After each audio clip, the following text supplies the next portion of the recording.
Bonjour à tous, aujourd'hui je vous présente un objet que j'aime beaucoup, la liseuse Kobo Libra H2O. Je vais vous présenter les caractéristiques techniques. Elle a un écran de 7 pouces, 300 ppp, résolution 1680 par 1264, ce qui est très bien pour une liseuse, c'est même plutôt du haut de gamme. Elle pèse 192 grammes, elle a une mémoire de 8 Go, c'est un peu léger mais vous allez voir par la suite que vu la taille des e-books, c'est quand même largement suffisant. Elle a la technologie Comfort Light Pro qui permet de changer la couleur, la chaleur de la lumière de l'écran pour plus de confort, surtout le soir quand l'environnement a peu de luminosité, c'est très utile.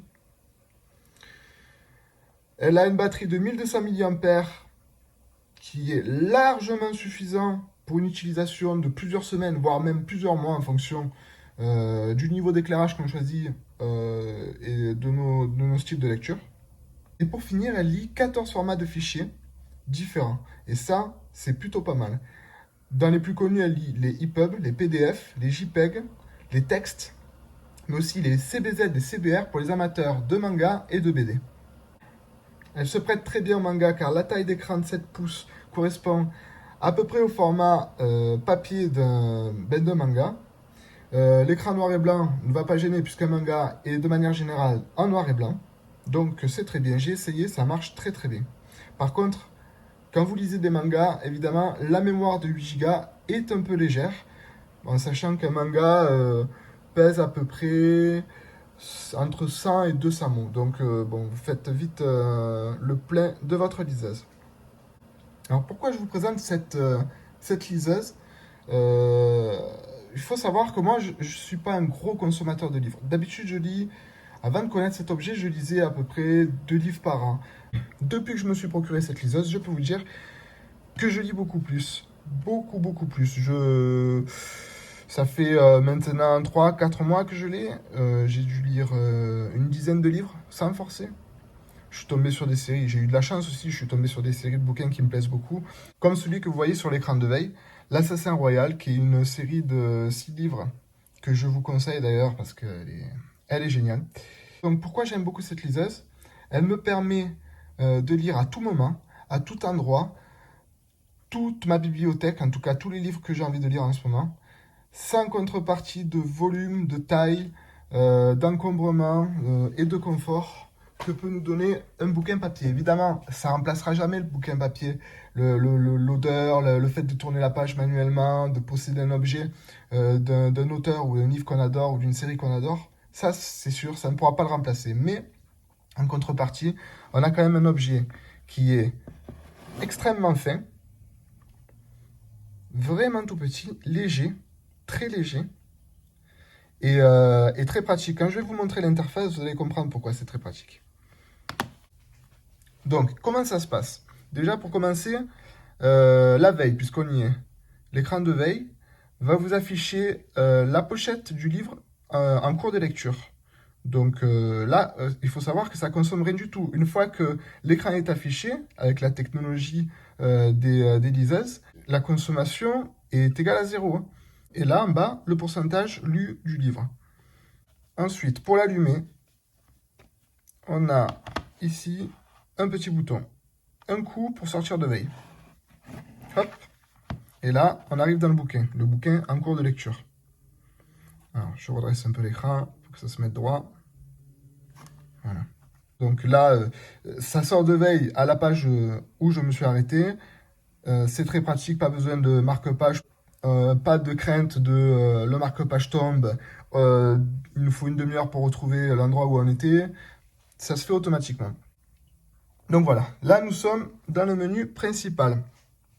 Je vais vous faire une présentation rapide du menu principal. Donc en haut, vous avez les lectures en cours avec le pourcentage en dessous des pochettes de livres qui s'affichent. En bas, ici, vous avez votre bibliothèque de livres total. À droite, ce sont les livres conseillés par la liseuse. Donc là, en ce moment, vu que je lis L'Assassin Royal, j'ai des conseils de lecture qui correspondent à l'auteur de L'Assassin Royal.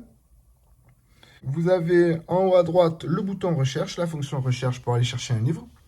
La fonction batterie, la fonction Wi-Fi, là, qui n'est pas connectée, mais qui est très pratique pour directement aller télécharger des livres sur votre tablette en passant par la boutique Kobo ou autre, et pour faire la mise à jour de la tablette.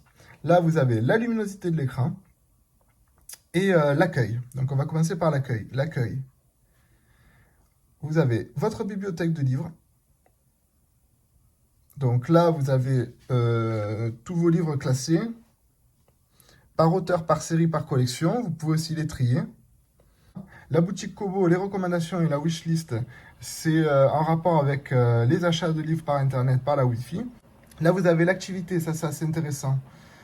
C'est les pourcentages de votre lecture en cours, les statistiques. Alors, vous ne faites pas mes statistiques. Moi, quand je lis, je pose souvent ma tablette allumée, je pars faire autre chose, je reviens, elle est encore allumée. Tout ça s'enregistre, donc c'est pris en compte.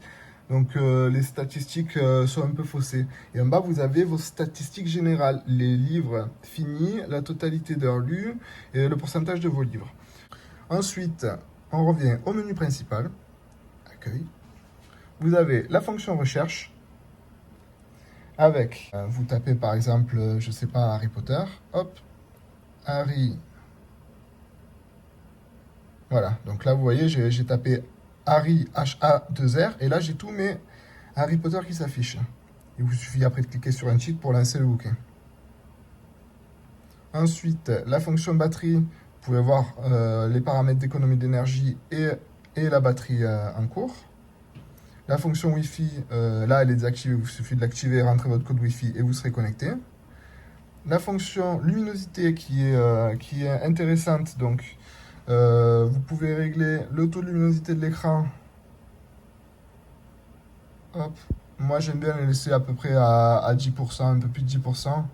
Parce que je lis souvent dans un endroit sombre, je trouve ça plus confortable. Et mettre une légère luminosité, c'est très agréable, ça ne fatigue pas les yeux, c'est excellent. La lumière naturelle, ça c'est pareil. Vous pouvez programmer votre coucher et la mise en place automatique de la lumière naturelle pour éviter de vous fatiguer les yeux. Ensuite, je vais vous montrer comment se passe la lecture d'un livre. Bon, pour ça, je vais prendre un nouveau livre au hasard. Pour tourner les pages, il y a plusieurs solutions. Donc, on a le clic droit pour tourner à droite, le clic gauche pour tourner à gauche sur l'écran qui est tactile. Vous avez le bouton bas pour tourner à droite, haut pour tourner la page à gauche. Vous avez le slide qui fonctionne aussi. Je vous avoue que le slide a très peu d'intérêt. C'est plus de traces de doigts sur l'écran qu'autre chose. Autant juste appuyer ou juste cliquer. Moi, j'utilise beaucoup plus le cliquer que je trouve plus pratique parce que vous voyez, quand vous tenez la tablette comme ça, vous allez poser votre pouce là, lire. Et quand vous avez fini votre page, hop, un clic naturel. Vous voyez, vous n'avez même pas bougé. Juste un petit clic comme ça pendant votre lecture.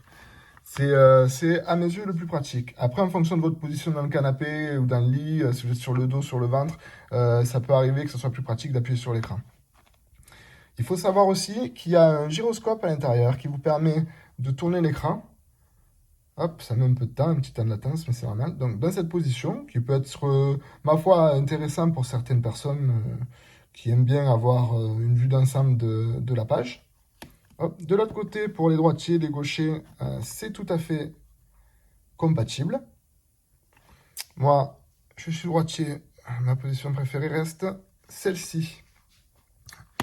Donc, en autre option que vous avez pendant la lecture de votre livre, il vous suffit de cliquer au centre de l'écran et vous allez voir deux bandes s'afficher. Donc, c'est les sous-menus. Là, vous pouvez verrouiller, déverrouiller le gyroscope, ajuster la luminosité, on l'a vu précédemment. Ici, c'est très intéressant, c'est régler la taille et l'écartement de la police. Vous pouvez grossir un petit peu les lettres. Vous voyez, comme ceci. Bon, là, c'est exagéré, évidemment. Alors, quoique, pour certaines personnes qui ont du mal à voir, ça peut être très pratique. Vous pouvez augmenter les interlignes. Je vais vous faire une petite démonstration. Ça peut aussi aider.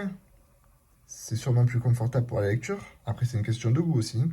Et augmenter la taille des marges, ça je vous montre pas, ça sert à rien. Désaxer le texte. En bas, vous avez le nombre de pages totales et le nombre de pages lues, qui peut être intéressant, qui est d'ailleurs même assez motivant pour la lecture de vos livres. En haut, vous avez le nombre de pages par chapitre et le nombre de pages lues dans le chapitre, avec le titre du chapitre en cours. Pour retourner dans ce menu en bas, vous avez un défilement rapide des pages. Donc, vous allez voir, quand je vais appuyer et glisser, vous allez voir, voilà, un espèce d'aperçu qui va s'afficher au centre de la page du curseur. Et si la page vous intéresse, vous cliquez dessus et ça affichera la page. Ça peut être aussi pratique pour avancer dans une histoire ou un livre que vous avez déjà lu.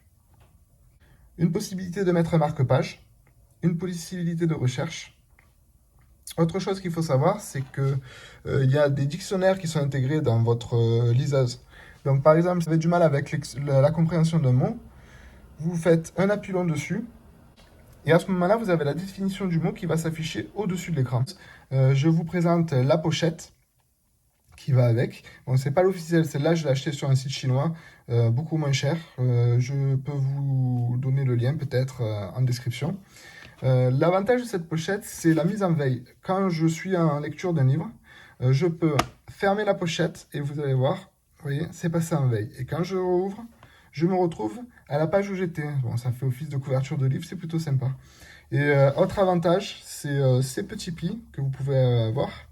Donc, vous voyez, c'est ce qui vous permet de maintenir la tablette pendant que vous cuisinez, mangez ou si vous ne voulez pas la porter, ça permet de maintenir la tablette dans une position face à vous.